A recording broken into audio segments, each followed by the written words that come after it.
All right, we are live. Hello, everybody. Uh, this is Romina Sparano from Plain Language Association International, and I am here today with Marifer Sager.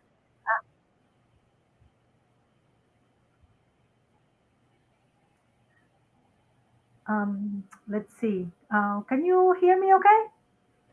Yes. Thank you for being here, Marifer. We're going to give people time to trickle in, and we'll get started with some questions, but we're going to give everybody a minute to log in. I'm going to check real quick that we are actually live, um, and that was the feedback that I was having. Let's see, that's there. Um, I want to make sure that the one that our LinkedIn is working. Let's see. Hmm,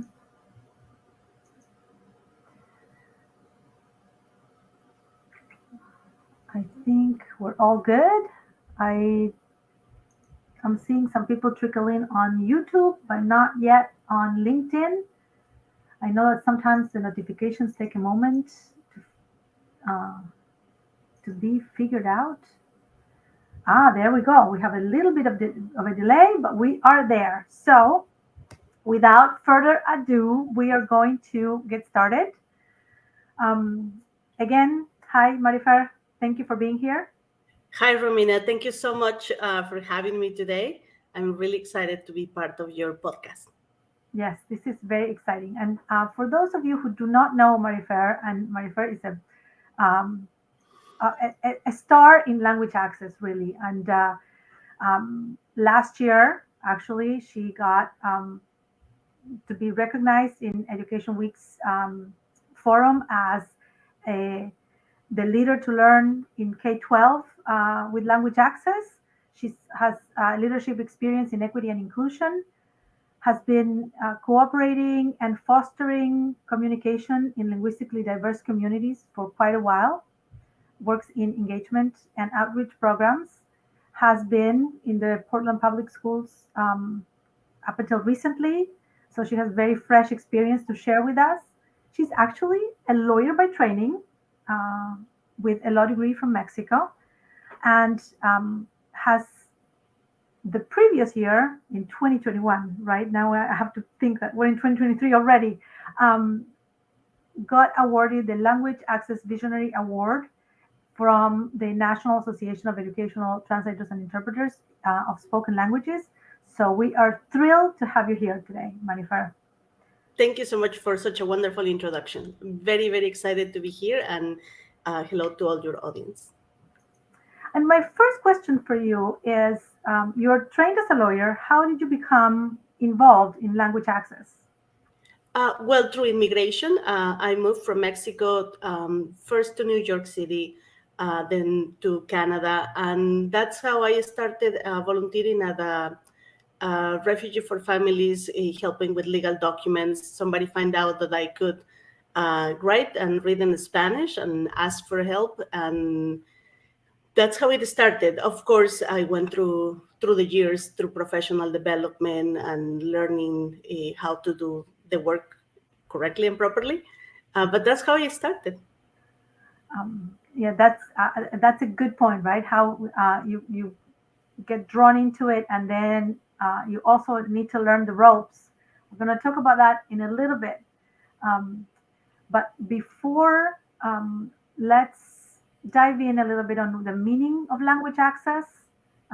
We are in the context of the Plain Language Association International, and we are, of course, very committed and aware and passionate about fostering clear communication.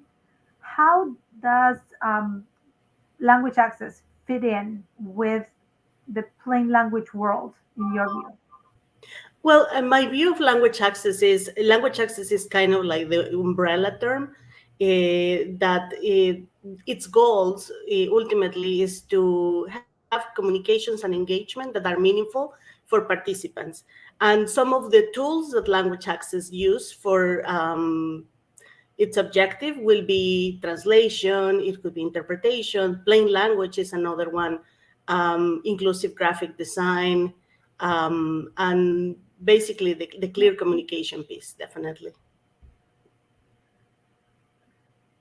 So in the context of thinking about providing access and meaningful participation, what you work in the K-12 space in the U.S. For those of you who are outside the U.S., we refer to K-12 as the before tertiary education, so kindergarten through 12th grade, which is the end of high school for us here in the U.S. How do you see plain language supporting the work of language access advocates and practitioners in K-12 education? There are different ways how this can be done, but one of the easiest ways of identifying is through multilingual communications. This means that when you're creating your communication, your primary communication in English, you are taking into consideration the grade level that you're writing to. Normally, I particularly like to aim for 6th to 8th grade. Anything in between, it's a perfect grade for everybody or most people to understand. But not only that, but also clarify. Sometimes we have very difficult content that needs to be explained in an easy, simpler way for the audience to understand. So the combination of, because sometimes people will say, you're dumbing down what I'm writing. And the answer is no, we're not. When you think about it, there are so many Russian literature that were written to 8th level. So no, we're not dumbing down anything. We're just making it accessible for multiple audiences. And the result of this, when you are translating also, is you have less questions from translators. Even people that may not be familiar with the latest news that you are trying to communicate will be able to catch on and do a good translation or a good interpretation if they are, for whatever reason, in person providing the information. Absolutely. And you mentioned the pipeline of benefits that is not just for the target audience, but for the people that support that, translators included. And this is how I became involved in plain language as a translator, trying to help streamline the process and not having so many questions from all these different languages to get to that final product. So, and that's a great point. Right, and it's one of those things about being efficient, right? And I love efficiency in processes, so this is definitely a tool that has that purpose. Yeah, it's actually something that Catherine Spivey at the federal level is always saying, that the process of sometimes incorporating plain language helps you unveil messy processes that you can streamline and make more efficient. Absolutely. And that's, I think that's part of one of the tough processes in education, to say, okay, we're communicating this, but actually, what is the behind this communication? How can we make it more efficient in terms of who's in charge, who owns this content or these action items, and how they can implement them?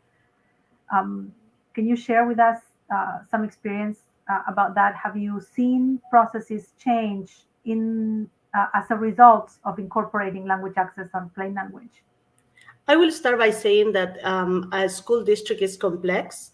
And while there are many pieces of the work that can be scheduled, have meetings about, and then streamline a process, and when it is possible, the district where I was working will do it. There is also a lot of unknown, a lot of last minute things that happen. I think that having, excuse me, just young kids in a school, it's the perfect setting for anything to happen. that need to be communicated right away with families. And in those cases, there is not much of a time. I think there are ways and efficiencies that we found. Previous years, I was pushing for having some of the templates, and this year, the new senior director of communications moved forward with that. And so there are different views on having those templates. There are benefits definitely to it, but you need to have still a cohesive team that knows what is happening in the moment, understands, because may have just a sentence or a paragraph that need to be translated to be inserted in a template. Mhm. But the problem is the lack of context, right? Like in translation, we're always saying context is everything. And so just ensuring the communication, even between the teams, the communications team and language access teams, to know that this is the context, you're going to have it out of context to be inserted in a template. It's important. There were multiple times where we were intentional about those approaches of the content. And so, as I say, there are times when, yes, it is possible, and others where it's not. Oh, absolutely. I think that's one of the biggest issues, right? That the fact that you are sometimes coming to an urgent situation that has to be solved, and even finding a resource in a language that is um, where you have lesser resources. Right. It's like a family comes in and you need to communicate, and so it's not that you have it ready made. You have to figure out where to find how to reach out. In that, I think it was in the education week piece that you were talking about the multilingual um, special education family toolkit. Can you tell us? I think that um, it's part of this process of having resources available. Can you tell us about that? I think that is a perfect example of how innovation takes place in a school district, and to solve a problem of practice. Many of our colleagues from special education, whether they were psychologists or language speech pathologists, or anyone from the team, but also our interpreters and regular educators, often will have these struggles with how the concepts of special educations are difficult to pass along to anybody, even if the person speaks English, because regardless of the level of education, special educations is a subculture in itself with its own language, and it's hard to understand it.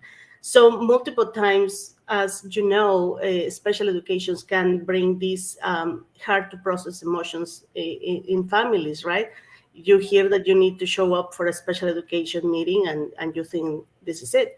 And that sentiment definitely grows when you have a language barrier, or when you don't have the cultural understanding necessary for the process of these concepts. So as many of us were having different conversations, we started kind of coming together and say, I think, there was my dear colleague, Cynthia Velasquez, who one day she was desperate to try to communicate something and took a piece of paper and started drawing, and so that she could, maybe have a better luck at communicating what she was trying to share. And this is how it was born, right? Like, so why don't we have images that can convey these messages? But then we had the problem of language. Still, it's legal language, basically.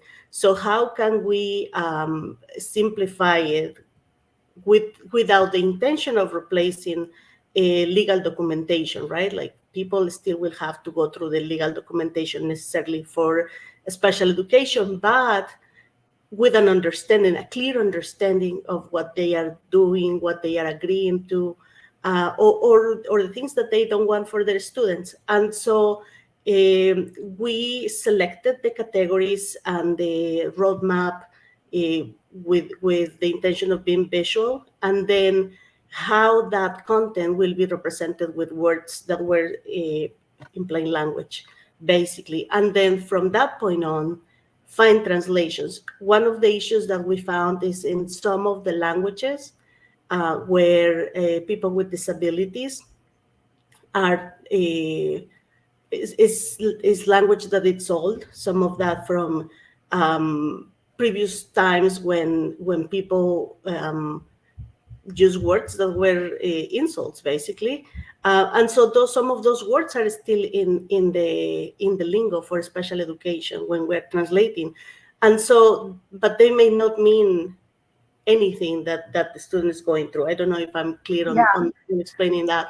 So explaining it in a way that the parents will understand that while special education is something huge, it's a huge camp, today we're here for one thing, and maybe the one thing means your student needs a hearing aid device, right? And so that wasn't as bad as what you may be thinking without a grounding point.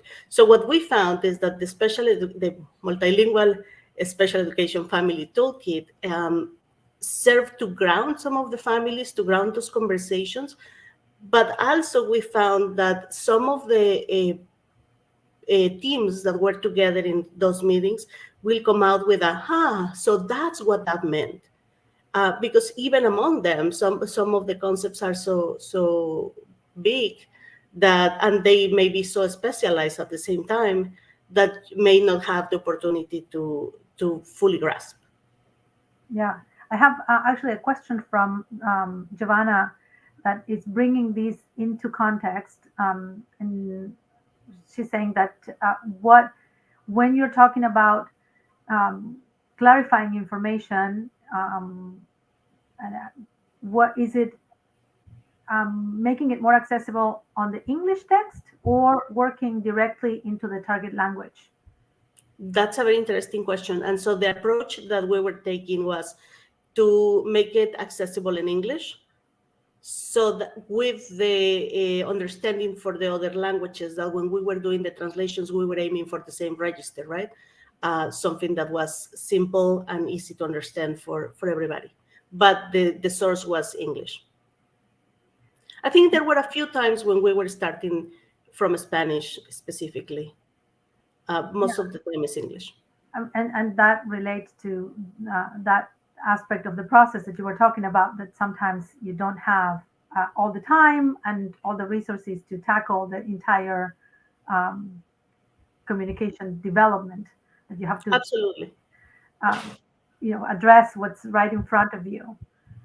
So I want to bring it, you talked about special education, and it is a huge array of services that can be shared. Can you zoom out and think about how is this beneficial to the community at large outside of special education?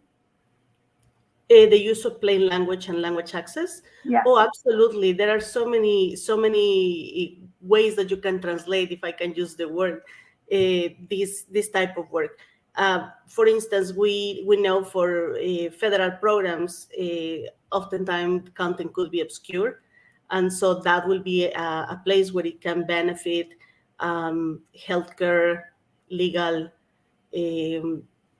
anybody. And, quite frankly, also for private industries could be beneficial, because you can reach different markets. So there is the nonprofit, the government side, but also there is the profitable side of plain language and language access. Yeah, I am a firm believer that this is the clear communication kind of spans all of the target audiences in the education array. That is not, we have a lot, particularly in the US, we have some legal support, the framework for special education, but it does pour outside of that area. Yeah, and just to give you an example, across the district, I collaborated basically with every single department and provided services for all the schools. And it was one thing. One of the biggest clients, in a way, was special education, but there were many other things that we needed to communicate to families. I remember in 2020, Dr. Brown, who was in charge of evaluation and research, came with some MAP communications. MAP is a mathematics assessment, and the communication wasn't clear, like, why am I receiving this as a parent, right? Like, what is the purpose of this, etc. And we did a little bit. They let me play with the card, with the letter, and do plain language, use plain language on it, and translate it. And normally around that season every year, when we will send that letter out, my team will get lots of questions. And so they knew it was like, oh, it's this month, the MAP questions are coming up. We already knew. Wow. And through this communication, we lowered down those phone calls, because it was clear parents got it. Like, either I have to take action or don't if I meet this criteria, etc. So there is, again, talking about efficiencies, plain language is one of those things that can bring so much efficiencies to processes and to services. I want to bring up a quote that I think it's a very descriptive right now about language access being transformational. Yes. So that's I love that. And for those of you who want to read it, we'll post a link to this Edwig's interview with Marifera. So that aspect of knowing that this is coming, knowing that you are going to answer and have to answer those questions. Do you see feedback from the families, from the students about this work? Absolutely. I was very lucky to have a close connection with families.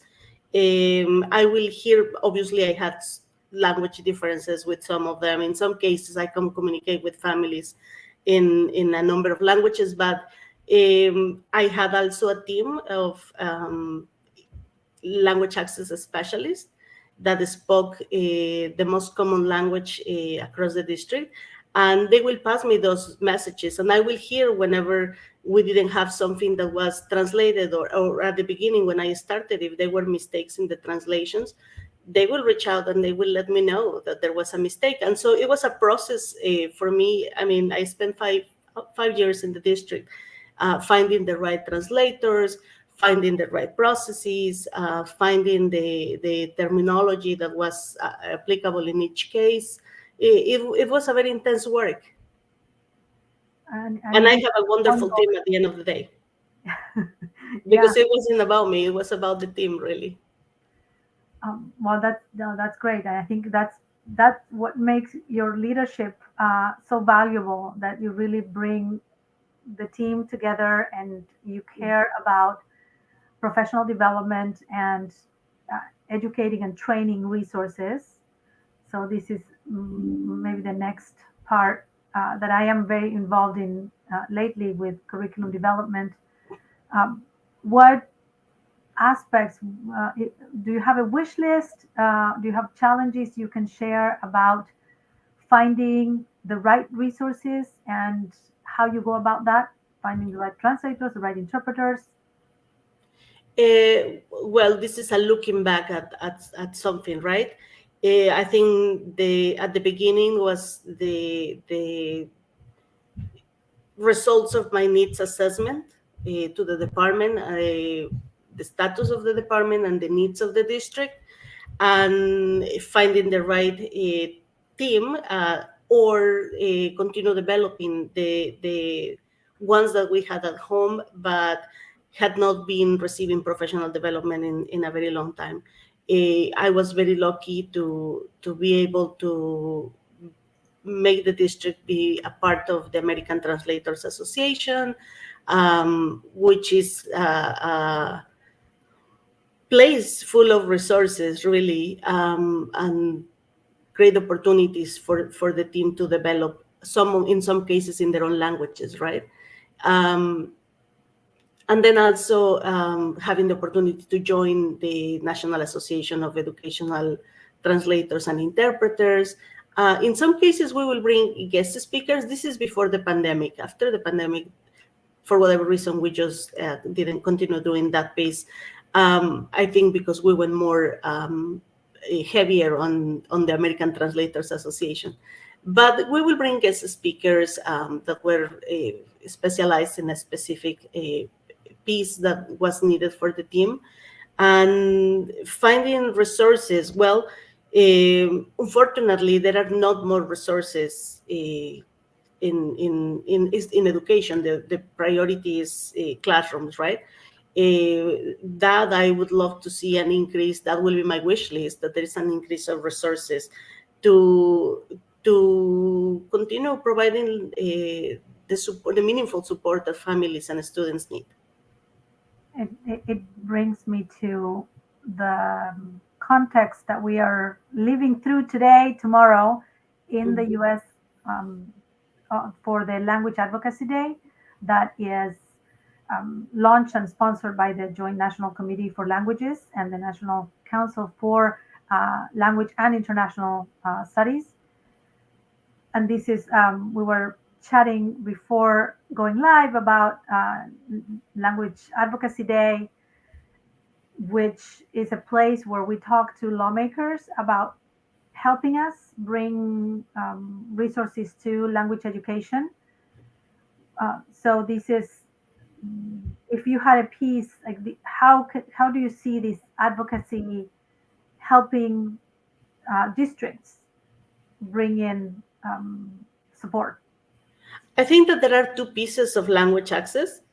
One is the instructional piece, where students get to experience education on their own language or in a language other than English.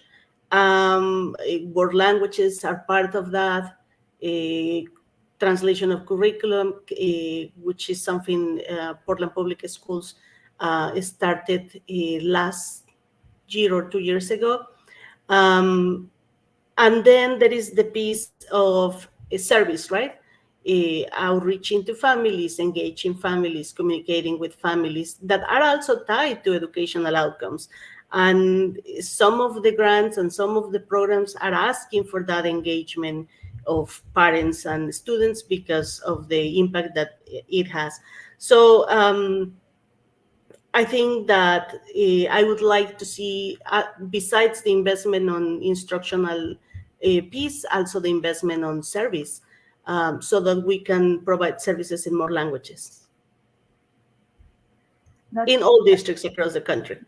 Yes, that is a huge challenge. I think one of the themes that emerged today in our talks with lawmakers is that there's a very uneven awareness of the issue. For example, we talked to Jimmy Panetta today, who happens to be a congressman from my district in California, but who is aware and sponsoring some of the bills that are in the works in education for different aspects, teaching, professional development, Native American languages. But some of the staff and Congress people are not as aware, and that also happens in the districts themselves. Like some people, some of the staff members were saying that some school districts come more prepared than others. They have more concrete requests than others, so there's a lot of room for improvement, right? Right. And I think there is a great opportunity for, and this happens at big districts at least, where they can share lessons learned and approaches and best practices. That definitely is something where my team is a leader, and I'm sure that they will continue being the national team to look after. Absolutely, yes. So if you, for districts that are not as savvy and involved, where would you recommend them start? Or maybe if it's not a point of departure, what would be things to look out for that they can learn from you? Over the years, I have a lot of districts reaching out and asking me the same question. There are different things that people can do. I think definitely the healthcare and legal interpreting piece is a model for educational interpreters. Um, I want to be in full disclosure that I am a member of I am a board member of the National Association of Educational Translators and Interpreters of Spoken Languages. But I will say that NATISOL is a great resource for smaller districts that are trying to find the right resources or the professional development training and opportunities. There is the American Translators Association that for translators, it definitely will be the place to go and learn about audiovisual and learn about interpreting and so many resources that they have. Plain language is another one if they are interested. Although, as I mentioned, I think that in some cases makes more sense for the people writing English to go through that. But being familiar, it never hurts. There is That another, can be applied to other languages, right? Like all the principles. right. You made me think of a question about, is there pushback? Have you seen pushback if you're working with translation and interpreting into languages other than English? I have a hard time saying foreign languages. We're speaking them here, so they're not really foreign. Not foreign. Uh, and we have been speaking them for a long time, many of these languages, including Spanish. So do you see that you're working in these languages and you go back to the team that developed the content in English and you're asking for plain language, and do you feel pushback? Do you see collaboration? What has been your experience? So when there is a change of staff, there is always a question, right? Like why we need to do things this way, why we need to send for translation, all those questions. But once they understand what the team was trying to accomplish and the impact that it has in families, they will come around. Portland Public Schools was and is a very inclusive place, and so we were lucky in that sense. I am sure that there is other places where probably this will never be possible. Holly Silvestri is pointing out also that another resource is the American Association of Interpreters and Translators in Education, which is another group that is working in education in the U.S. And I would actually love to hear, if people are from outside the U.S., what kinds of resources are available in other countries, associations, maybe committees or interest groups within larger associations. That would be also very interesting. I know that I think we are the fifth more linguistically diverse language country in the world, in the US. So this, we definitely have, there's other places, we have things to learn, and countries where maybe there's not as much language diversity, but there is diversity nonetheless. They have resources, so it would be interesting to share across. Here we're talking about also sharing between states. I know that, for us, looking at what you guys are doing, what people are doing in Natalia Barca and her team in Southern California, so in the California context, but I want to bring it, to a larger space. Absolutely. Let's see, I have something is coming in. Holly's talking about growing refugee populations and how this is affecting those communities. Have you had experience with that? Yes. So in the district we have, hi Holly. by the way. We had a large population of refugees, immigrants and refugees. And many of them also came from indigenous groups of Latin America. And that was a very interesting space, because oftentimes we have the people that wanted to have an in-person interpreter because they thought that was the equitable thing to do. And then we will have the feedback from parents saying, I don't want an interpreter in person because that person is mi comadre. And so there will be this fight between the educator insisting in having someone in person and the parents saying, like, I don't want the local people that I see day to day to know what is going on. So one of the things that we did in those cases for languages of lesser diffusion was to bring telephonic interpreters or video remote interpreters, where there was not much possibility for them to figure out who the parent was or the family, so that they could keep their confidentiality, even though probably the other interpreters also will maintain confidentiality following interpretation guidelines. The families didn't feel comfortable with that, and we needed to listen to them and to respect that. Yeah, that is a very good point in terms of the codes of ethics and communication, and where sometimes you have a doable situation and a want from in my case, I work a lot in medical, but from the doctor or the teacher or the administrator to say, I want an interpreter present, and then that those issues of personal connections that Right. Sometimes help outside of the official situation, but in an official situation, we have to respect not just the privacy, but also the comfort levels.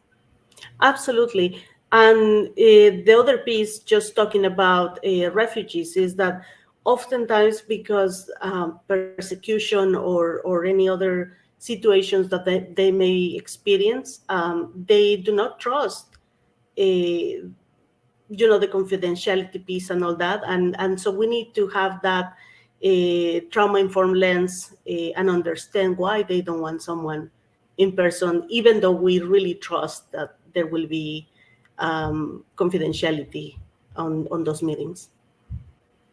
So we have Giovanna saying that this goes back to establishing the professional stand, and I'm assuming she's meaning particularly interpreters or maybe interpreters and translators.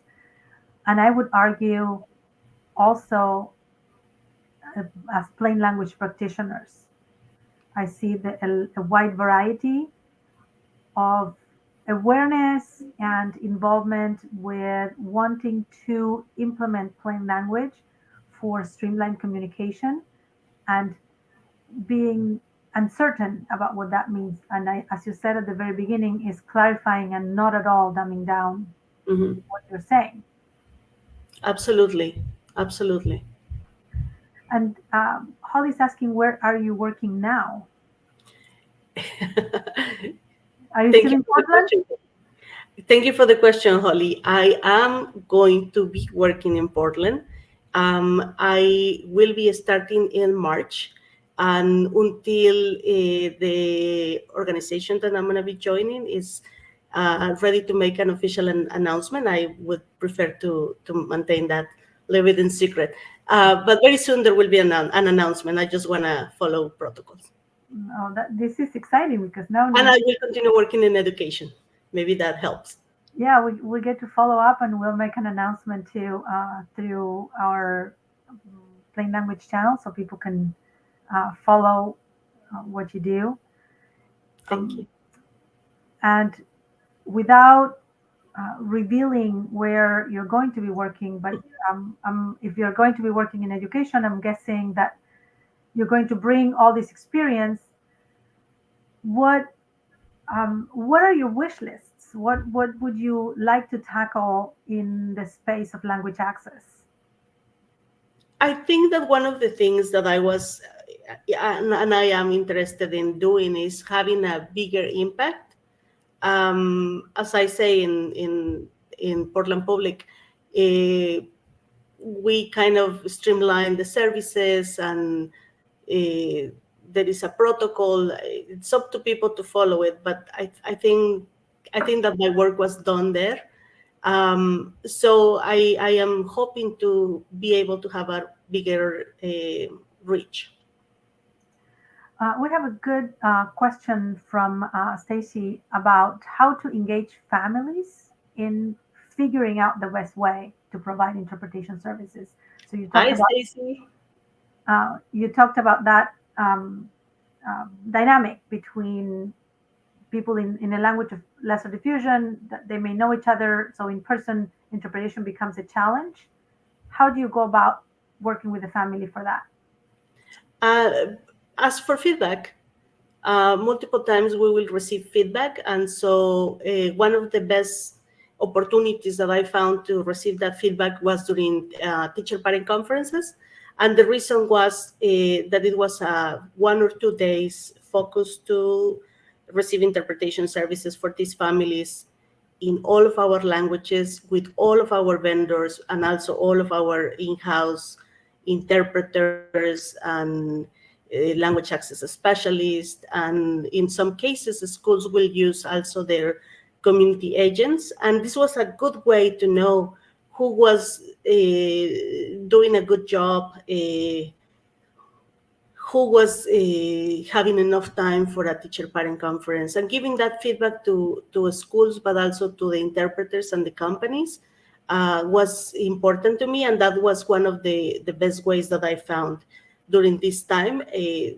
Through the time I spent in the district, there were opportunities when, because of the activities that the district were conducting, we also have opportunity to, for me at least, to go in person to some of these events and being able to have that direct feedback from Somali families or Vietnamese, or, obviously I could hear them from first hand in Spanish and other languages. But yeah, those were great opportunities to do that.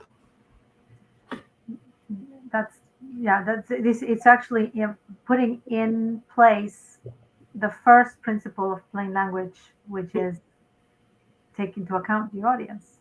Yep. And bring them into the development process. Yeah, nothing without them. Nothing without them. I love that. Everything with them, but nothing without them, for sure. So we're a few minutes away from closing today, and I would like to let you think about anything we haven't tackled. I think that one of the things that I would like to talk to everybody that is listening, and I know there is a lot of colleagues and dear friends in the audience, is continue working on behalf of language access. Continue remembering that it's necessary for families, that it's a human right, and yeah, continue the great work, everybody. Thank you. Yes, there's a lot of work. There's a lot of people that are very passionate out there, but there's a lot of room to continue to do work. Yes, and I would like to honor all the other people that had been in this space before me, because I would not be here. I am the product of others, and those mentors, those trainers, professors, people that had given me the opportunity. So it's, and as I say, in the case of PPS, it's really a team effort with all the vendors, with all the staff. So thank you to everybody. Someone like you, Romina, I told you this yesterday. You are someone I look up to, and so thank you. Thank you for that. You made me think of one last question, because in the process of delivering language access, you have your team in-house. You may have some interpreters or translators in-house, but you cannot have every language you need, and you work with vendors. Can you speak as a last point to that dynamic of reaching out to language providers, which is something that also people are doing in language, in plain language, in monolingual cases. But working with a language translation agency or interpretation agency, I guess. How does that work? Now and then I have people reaching out, or I used to have people reaching out because for a one-off, they needed an interpreter or a translator and they didn't know how to do it.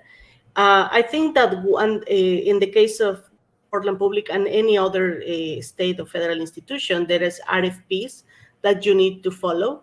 The secret there is writing a good RFP, and then having a good score sheet to select the best, not only based on price, but actually on quality.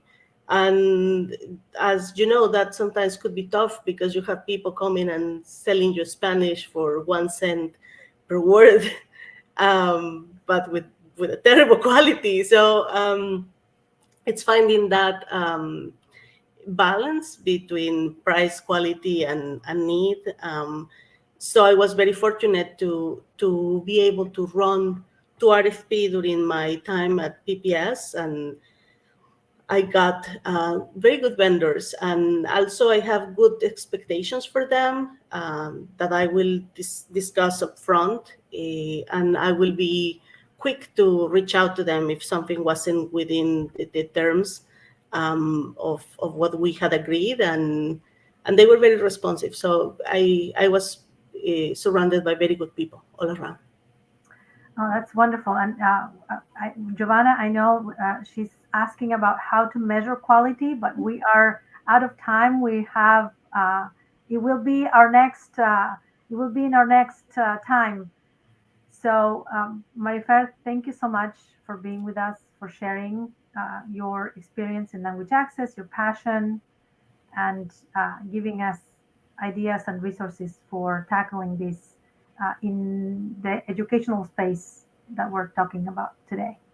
Thank you so much for the invitation, Romina, and thank you so much for having this podcast and giving the opportunity to plain language practitioners and language access advocates to come and talk about this important topic. I mean, thank you, and thank you everybody for joining us. We are, if you want to have any other comments and questions, you can continue to post in under the Plain Language Association's page on LinkedIn or other social media, and we'll reach out to Marifer and have you communicate. Happy to respond to your questions and to follow up with any of you. Thank you for listening. Thank you. Bye, everybody.